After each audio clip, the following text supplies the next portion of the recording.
Micro Legends, huh? Ain't that a hat in a hat? A niche within a... well, can you still call third-party Legends a niche? They themselves aren't new if we set the baseline for the scale at modern regulars like New Age, but the idea of Micro Legends as a subgenre is a little bit fresher. Doctor Wu was the first dedicated toy line to hit the South Tower of the fittingly mini scene, even if the term Micromaster tends to get thrown around more often in regards to the good doctor. Wu's work has often been marred by that goal to be as teeny-weeny as possible, and that is what separates Micro Legends from traditional Legends for me, that pushing of the size envelope. Typical figures of the Legends scale have developed so far that they are no longer limited by their small stature. Micro Legends almost exist to up the ante in that regard. Their minusculity dictating their engineering to such an extent I don't think could be reasonably overcome like the contemporary large small-scale transforming robot scene has. A space race to be tiny called a humiliatory cuckold conference, aka the Republican National Convention, but Doctor Who never really did it for me. They were teeny-weeny squeeny, no doubt, but that was kind of all they did. They made the smallest, but at that scale they often failed to capture my awe with their inability to perform more than one fancy, semi-intricate trick.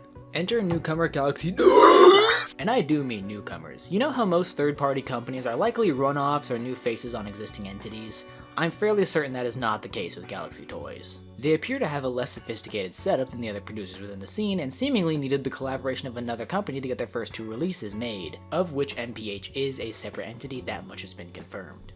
Galaxy Toys has been producing their own brand of Micro Legends for some time now, standing taller than Wu but still well beneath the larger Legends typical. Perfect dick-sucking height, aren't you? I have a gun and his name is Megatron. Being Galaxy Toys' 5th unique mold, he's become my first pickup from the company in his metallic color scheme. And in his firearm formation, Frank Jelker's Frog Exploder is a delightful adaptation of the Walther P38 pistol. Not by any means a truly accurate depiction, but a satisfactory interpretation.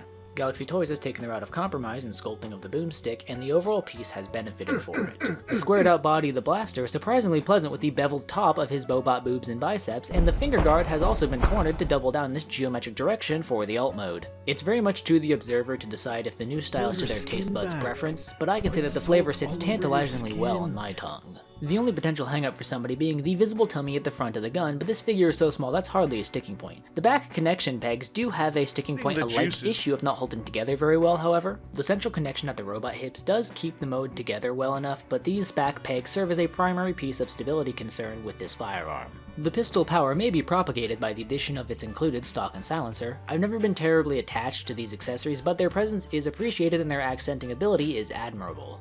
You could say that they make the robot mode proportioned scope seem even smaller than it already is, but I can't say I give a gap, no nuts. For 20 bucks, this is an impressive package, and you did hear me right, you deaf motherfucker. The metallic Megatron stands at about 20 USD, with some of its variations airing closer to 25. Both a pro and a con of Galaxy Toys' output is their extremely affordable price point. While convenient, many across the TFW forums and other cesspits I've perused have reported some issues, particularly in joint integrity and paintwork. It seems as if the primary shortcoming to afford such a low price tag has been the consistency of quality across units. My recommendation is frankly low-key to purchase from platforms or shops you feel would take care of you and any issues you might have after a purchase is made. For me, however, I've experienced none of these problems, so I guess I'm just built better than you. As of writing this, the company is a bit of a roll of the dice. One I'm ultimately going to come to recommend, but it's your choice if that is a deal breaker or not. Galaxy Toys shows a lot of promise, and right now this inconsistency is all that's holding me back from giving them raving recommendation. And it's incredibly unfortunate because their promise to me is best exemplified by the quality of engineering. Megatron. A gun Megatron especially has never been an easy task. Characters like Optimus have had decades to refine themselves into a concise conversion, and it feels like only recently we've begun to establish a handful of typical tropes for a great Megalodon. The way the finger guard stores onto the back and secures the barrel is simple and clever kibble management, and the legs are a highlight with the hinge connecting the hips to the pelvis raising up while folding the bottoms of the pistol grip to reshape into the back calf contents. The feet forming the rear curvature of the gun is an ingenious use of existing geometry, and the spinning sides help immensely in the compression and decompression of his legs, the largest hurdle of any high-ranking Decepticon handgun conversion. The left arm swiftly moves along an internal slider as the hammer halves for each wrist curl away to reveal the hands and click into place. A call-out worth making is the intelligent use of existing design elements for the engineering. The shoulder points, originally meant to be the 2 ends of the hammer on the original toy and cartoon model, are now connecting pegs for the arms into the torso for the alternate mode, along with the aforementioned use of the feet for the gun's back curvature. Although the hip skirts could have been done nicer, it's frustrating because all that really needed to happen is having them hinge in on themselves in the other direction, preventing the panels from sitting out at this slight angle. But aside from that minor blemish, this mini Megatron is astonishing, striking an excellent proportional balance of looking imposingly bulky while athletically limber. His shoulders don't feel too low or small, his hips are in a good size to his waist and chest, it's all in satisfying balance. Some could be more perturbed by the lack of prominent hanging edges on his shoulders. It's a result of the arms effectively needing to be flipped around for his gun mode to his G1 original, so they had to be minimized as to not obstruct the alt mode. I'm happy with this compromise, and I truthfully hadn't even noticed it until further scrutiny for this video, but it is something worth mentioning. As mentioned earlier, the scope has been proportioned primarily with the robot mode in mind, and I love how it sits alongside his arm as the fusion cannon. This is the perfect length for it, and Megalopolis has no trouble holding it unlike some other examples of larger cannons. The face is rather vague though. The mouth is very hard to make out and the details are generally blurry. I'm not too terribly bothered. At this size, in your hands, it's not super noticeable, but I can say I've seen better sculpts at this scale.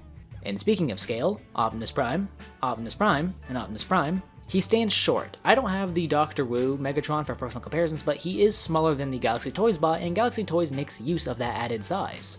I said it earlier that Wu is small and sometimes not much else, or even to their own detriment. Their Megatron is one of the worst examples of that. Galaxy Toys have upscaled themselves only so much as they need to in order to bring the spice and refinement that this scale has been missing up until this point. Said spice bringing heaps of articulation. The head can travel on its transformation hinge up and down beneath a delightful swivel, 90° at the 90° joints. The ball joints at the shoulders are on a slider that can allow them to hit a full 90, but it can be quite cumbersome, especially in the left shoulder. You really need to make sure it is fully pulled out.